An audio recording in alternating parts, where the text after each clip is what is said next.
Hello, and welcome back to Many Adventures Mini. I'm back again this week after my hiatus last week from my vacation. If anybody's interested, I went off to California for a few days just to tour around Los Angeles. It was a lot of fun. Got a little bit of sun, managed to not get burned, which is a miracle for me. But getting back onto today's topic. Today I decided to paint up the Gibbering Mouthers, which is just kind of a roiling mound of flesh. You'll see it in a minute, but it's from the Wrath of Ashardalon box, so we're moving on to episode 2. And let's go ahead and jump into the painting for these. I did think they were going to be a lot simpler, but they weren't. So, yeah. Let's go do that. Alright, and here we have our initial sculpt for the Gibbering Mouther. It's a pretty neat little miniature, and I like it a lot. It's got a lot of detail in it, and more than you might expect for a miniature you get in a big pack like this. So I'm pretty happy with that. And here you get to see I've got all 3 of them. I'm going to be cutting out any repeats in this video, so we'll just jump right in. And I use my usual Vallejo Gray Primer that I like a lot, and I coat all 3 of them in that before going on to my warm zenithal highlighting method, where I'll use this sepia ink and I'll give each of them a thorough coating in that. In this case, I got a little bit too ahead of myself and applied it while the primer was still a little wet, so I had to set it aside and let it dry a bit. But simple mistake to make. You gotta make sure everything dries properly between your steps before moving on. So I thought I'd just show that a little bit, even though it's hard to see here. But once I get them all thoroughly coated in that, I move on to my lava orange and give them a 45-degree angle hit and just keep applying it in thin layers until I hit the opacity I want before I move on to the skeleton bone as the highlight color. And then I'll start a glazing technique using the very, very thinned down dragon red and just slowly applying it in many thin layers until I hit the vibrancy of red that I'm looking for. And in this case I get a very nice, like, fleshy red. And I'm going off the camera a little bit there, but once I'm done base coating all of them and getting that glaze on properly, I just take this black and I use it to black in the base. Like I've said before, it just makes it look cleaner, and it's something I prefer to do, so I just got it out of the way quickly so it wouldn't distract me going forward. But then I bring the skeleton bone back, and this is where the fiddly bits get going. I just go around and find all of the many, many mouths that you can find on this miniature. It is called a Gibbering Mouther, so it's got mouths all over the place. And this wasn't too bad. I just had to go over, had to hit the spots a little bit multiple times, since this particular bone color, and bone colors in general, I find you typically have to do like 2 or 3 coats for it to coat properly.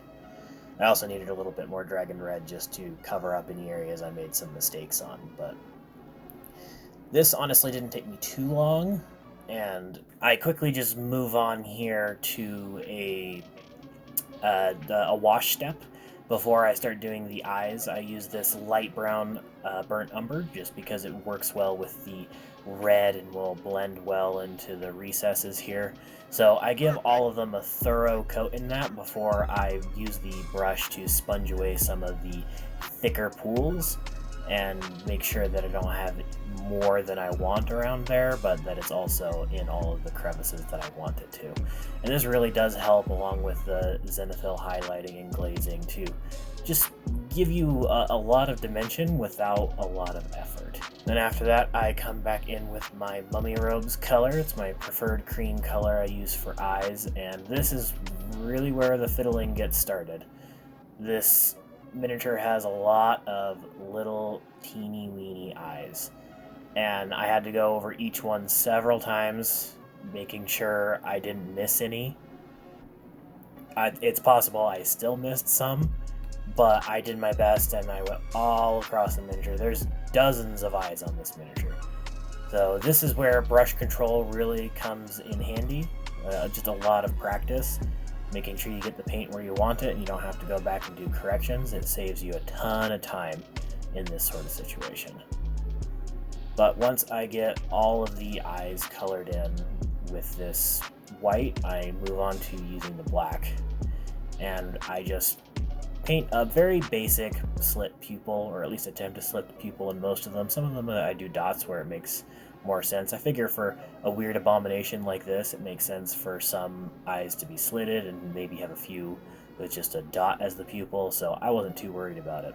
But there's tons of eyes on this thing. If you're ever painting miniatures and you're looking to practice some eyes, get a Gibbering Mouther mini, because there's tons of eyes to practice on here in a variety of sizes and even a variety of shapes.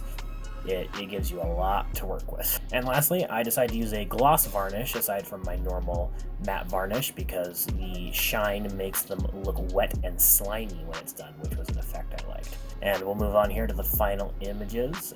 These didn't take me too long. I think it was just under 2 hours to get all 3 miniatures painted, so it was a pretty successful speed paint in my opinion, and they look pretty nasty and slimy and red.